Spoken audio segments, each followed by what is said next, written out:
Hi friends!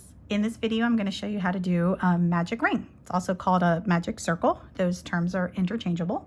And there are two methods to do this. I'm going to show you both. And at the end of the video, I'm going to tell you which one I use the most and why I use it the most, why it's my favorite. But let's just jump right in. So I'm using worsted weight yarn and a 5mm hook. And you never know, you might need some scissors and a tapestry needle. Those are just general crochet supplies.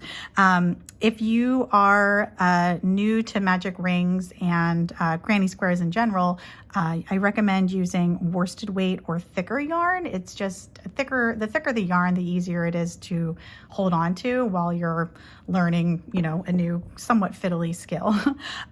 Okay, so we're going to, for the first method, we're going to start making a slip knot, but when you get to the point where you would tighten the knot, you're gonna leave it loose. So let's start making a slip knot, and I'm going to do a slip knot my way. You're welcome to join me in this if you want an in-depth video on how to do it this way. I do have that video, but in any case, the yarn is draped over my palm with the tail on my side. It's in front of my hand, and I'm wrapping that working yarn around my pointer and middle finger, and I'm making an X on top of my fingers. And then my hook goes under that first crossing, over the second crossing, and I'm moving quickly because I do have a video on how to do this.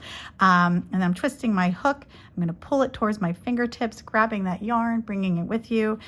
So it looks like a uppercase letter A, twisting my hook towards me into the sky. Okay, and here is where we would take out our helper hand and we would tighten the tail, pull on the tail to tighten the knot.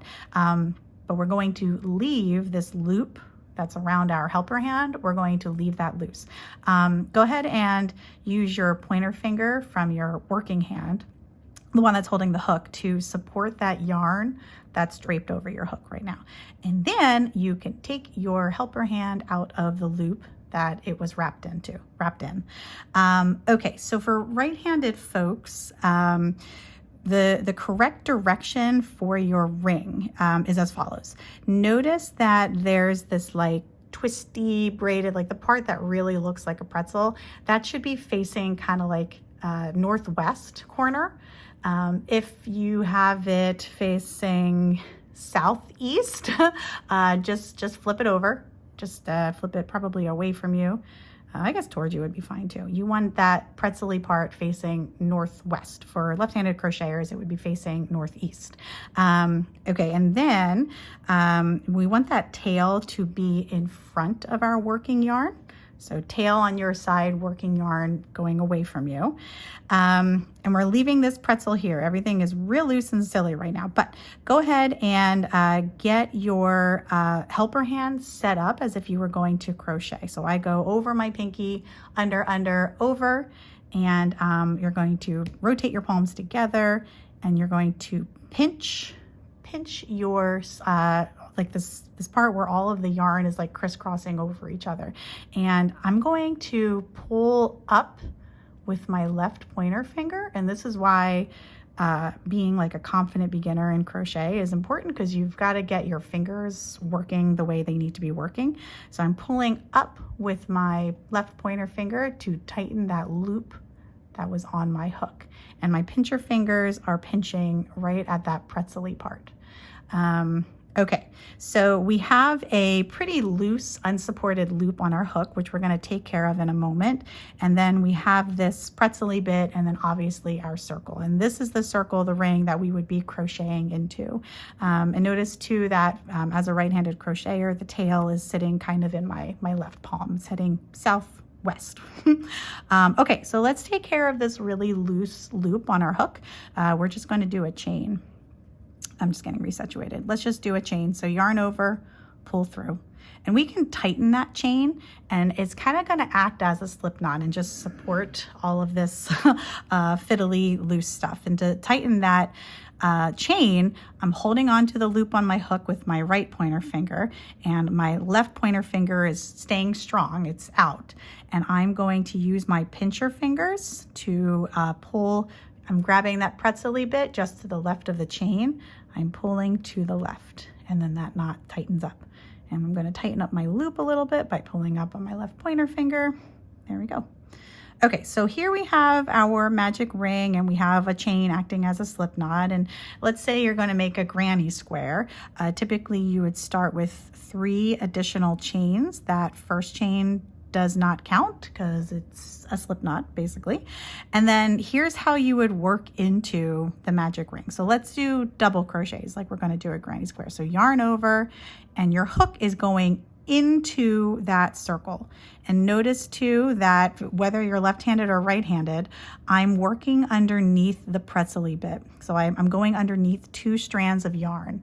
Notice on the right-hand side, on the opposite side, there's only 1 strand. So if you notice that you're only working under 1 strand, it's possible that your ring got twisted. So make sure your hook is going underneath the pretzel-y bit, the double-stranded bit. Okay, so your hook is going into the ring, and that's going to act as like, you know, put your hook into the stitch. And then let's yarn over, and we're coming out of the stitch. And this is where things get twisted. So what I like to do is my ring finger on my left hand is working now, and it's in the magic ring to support it. My thumb is holding on to the pretzel part so that it doesn't stretch on me or shrink on me. Usually it stretches though. So my middle finger too and my ring finger are in the ring. My thumb is pressing on the tail pretzel-y part to make sure it doesn't stretch. And I'm grabbing that yarn over and pulling it through. So I have 3 loops on my hook like you would for a double crochet. I'm going to adjust my pincher fingers. Notice that my ring finger is kind of still in the loop too. It just really helps to keep it out of the way and prevents it from flipping.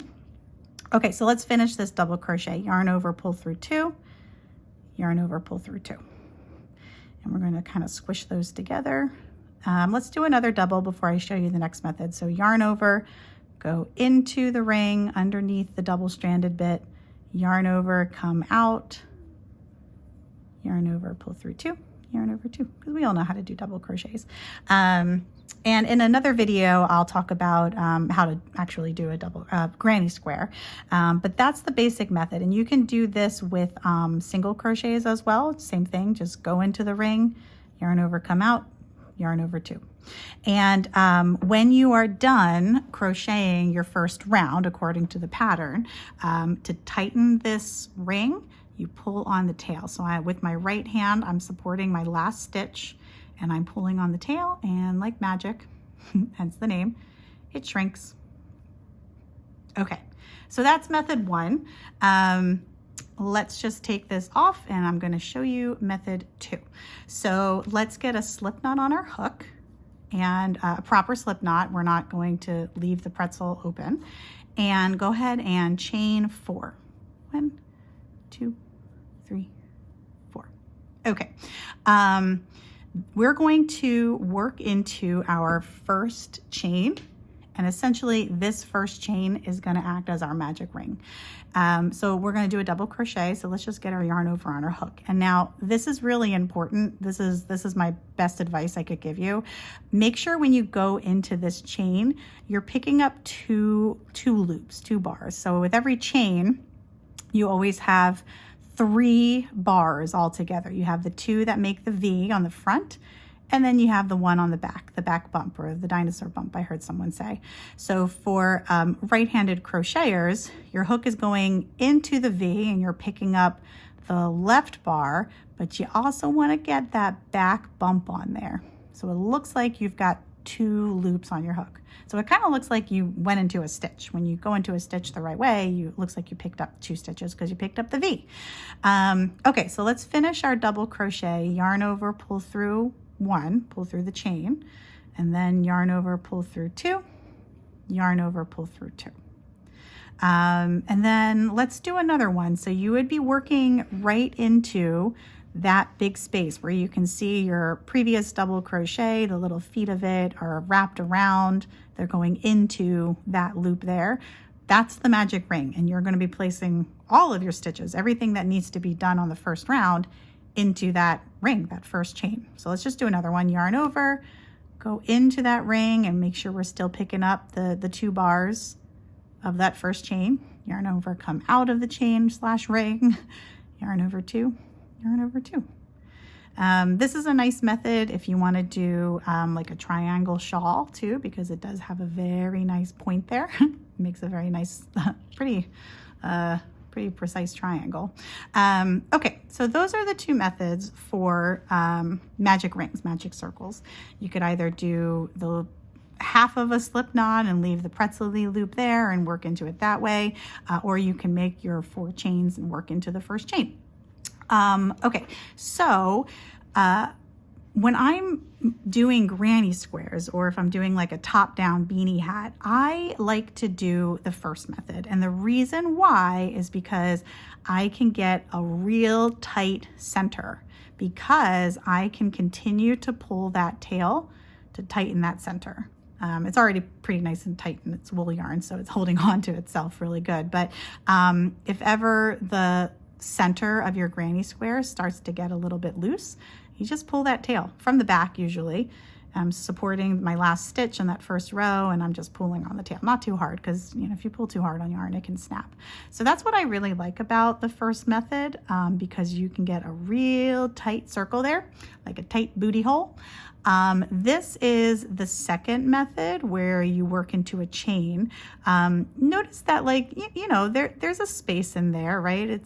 You see more of a shadow in that center there than the first one, but you cannot make that any tighter. If you pull on that tail, you're just tightening the slip knot from the very beginning. So there's no way to make that any tighter. But honestly, it's not that bad. And the reason why it's not that bad is because when you worked into that first chain, you picked up 2 loops. That's really what makes it supported.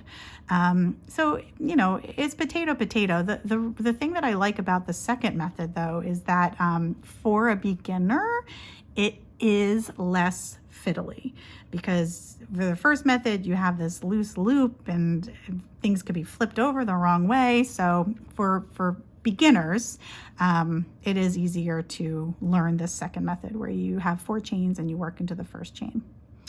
Yeah, so I hope this video was helpful, learning 2 methods for magic circles. And if you're curious, check out my video on how to make granny squares. I'll show you kind of just like this classic pattern of granny squares. And that's it for now. Bye, friends.